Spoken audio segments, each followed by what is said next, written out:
Welcome to NSTV. నేను రాజీవ్. ముందుగా headlines చూద్దాం. సికింద్రాబాద్ నియోజకవర్గంలోని సీతాఫల్ మండి మల్టీపర్పస్ ఫంక్షన్ హాల్లో నిర్వహించిన కార్యక్రమంలో BRS working president KT Rama Rao పాల్గొన్నారు. ఈ సందర్భంగా ఎస్ఐఆర్ ప్రక్రియపై ప్రజలకు అవగాహన కల్పిస్తూ ఓటర్ జాబితా సవరణలో తీసుకోవాల్సిన జాగ్రత్తలు మరియు అనుసరించాల్సిన విధానాలను వివరించారు. ఎంత గొప్ప డబ్బులున్నోడైనా డబ్బులు లేనోడైనా పేదవాడైనా వాళ్ళిద్దరికీ ఒకటే ఓటు హక్కు ఉండాలి, ఒక మనిషికి ఒకటే ఓటు ఉండాలి అని నిర్ణయం తీసుకున్నాం. ఇవాళ నేను మాట్లాడితే మీకు పెద్ద విషయం నాకు అనిపించదు, కానీ ఒకనాడు తలుసుకుంటే వేరే వేరే దేశాలలో ఓటు హక్కు కోసం యుద్ధాలు జరిగినాయి, పోరాటాలు జరిగినాయి, త్యాగాలు జరిగినాకనే ఓటు హక్కు వచ్చింది. మా ఆడబిడ్డలందరినీ ఇక్కడ ఉన్నారు మహిళలు, మీకు తెలవాలి. అమెరికా లాంటి దేశంలో కూడా మహిళలకు మొదలు ఓటు హక్కు ఇయ్యలేదు. ఓట్లు పెట్టినప్పుడు 100 ఏళ్ల తర్వాత అక్కడ ఆడపిల్లలు అక్కడ ఉండే మిగతా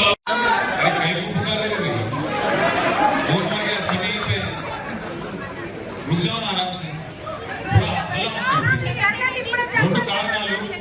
ఒకటి, మనకు పార్టీ యొక్క సభ్యత్వ నమోదు కార్యక్రమం తొందరలో చాలా ఉన్నది. సికింద్రాబాద్ మొదటి నుంచి కూడా ఉద్యమంలో ముందే ఉన్నది.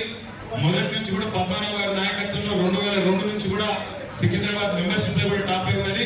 ఈసారి కూడా పక్కా సికింద్రాబాద్ జంట నగరాల్లో నంబర్ 1 ఉండాలని చెప్పి కూడా మనస్ఫూర్తిగా నేను కోరుతా ఉన్నా, చేస్తారని చెప్పి విశ్వసిస్తా ఉన్నా.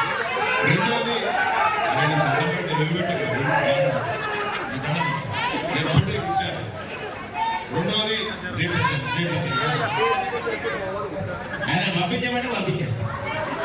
ఎస్ఐఆర్ అనే కార్యక్రమం గురించి ఒక చిన్న ప్రెజెంటేషన్ మీ దృష్టిలో పెట్టడానికి ఈరోజు మనం ఈ కార్యక్రమం పెట్టుకున్నాం.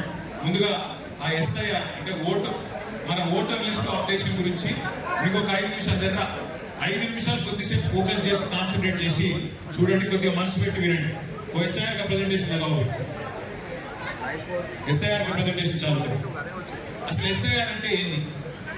స్పెషల్ ఇంటెన్సివ్ రివిజన్ అంటే ఏం లేదు, తెలుగులో చెప్పాలంటే వడపోత కార్యక్రమం, జల్లెడబట్టే కార్యక్రమం.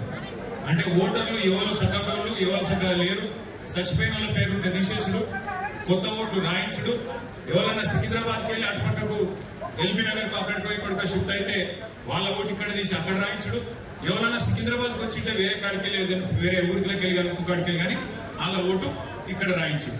ఉదాహరణకు మీ ఇంట్లో కొత్తగా పెళ్లి అయిందో కోడల పిల్ల వచ్చింది, మరి ఆయన ఓటు ఇక్కడ రాయించాలి కదా, దానికోసం ఈ కార్యక్రమం. ఈ ఎస్ఐఆర్ అనే కార్యక్రమము భారతదేశంలో మొదటిసారి జరుగుతలేదు. స్వాతంత్రం వచ్చినాక 1947లో భారతదేశానికి స్వాతంత్రం వచ్చింది. మీకు ఎరికే 48లో సంవత్సరం తర్వాత తెలంగాణకు మనకు వచ్చింది. వచ్చినాక ఒక 3-3.5 ఏళ్ల పాటు పెద్దలు భారతరత్న డాక్టర్ బాబాసాహెబ్ అంబేద్కర్ గారి నాయకత్వంలో రాజ్యాంగం రాసేందుకు పెద్ద మనుషులు అందరూ కూర్చొని ఏం చేద్దాం, ఎట్లా నడుపుదాం దేశం అంటే అంబేద్కర్ గారు అందులో ఉన్న పెద్ద మనుషులందరూ కలిసి ఒక మంచి నిర్ణయం తీసుకున్నారు. ఏమని? భారతదేశంలో ఎంత ధనవంతుడైనా, ఎంత గొప్ప డబ్బులున్నోడైనా డబ్బులు లేనోడైనా పేదవాడైనా వాళ్ళిద్దరికీ ఒకటే ఓటు హక్కు ఉండాలి, ఒక మనిషికి ఒకటే ఓటు ఉండాలి అని నిర్ణయం తీసుకున్నారు.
ఇచ్చిరా బిఎల్ఎల్ హ్యాండ్ బుక్. ఆ హ్యాండ్ బుక్ లో ఒకసారి చూపెట్టారు అందరికి వచ్చిందో. హ్యాండ్ బుక్ లో మొత్తం వివరాలు ఉన్నాయి, ఇలా మొత్తం వివరాలు ఉన్నాయి, మీరు చూసుకోవచ్చు. ఇప్పుడు నేను చెప్పేది మొత్తం అది ఉంది, అలా దయచేసి మీరు చూసుకోవాలి. నెక్స్ట్ ఇది చాలా ఇంపార్టెంట్, ఇది ఒక్కటి చూడండి, చాలా ఇంపార్టెంట్. మన జూబ్లీ సెలక్షన్ అయింది, మనం కొద్ది ఓట్లతో ఓడిపోయాం. ఎందుకు ఓడిపోయిన తర్వాత చూస్తే నేను మన శ్రీనివాస్ యాదవ్ గారు బాగా దాన్ని జల్లెడ బట్టి చూసినాం. చాలా దొంగ ఓట్లు, డూప్లికేట్ ఓట్లు ఉన్నాయి జూబ్లీస్.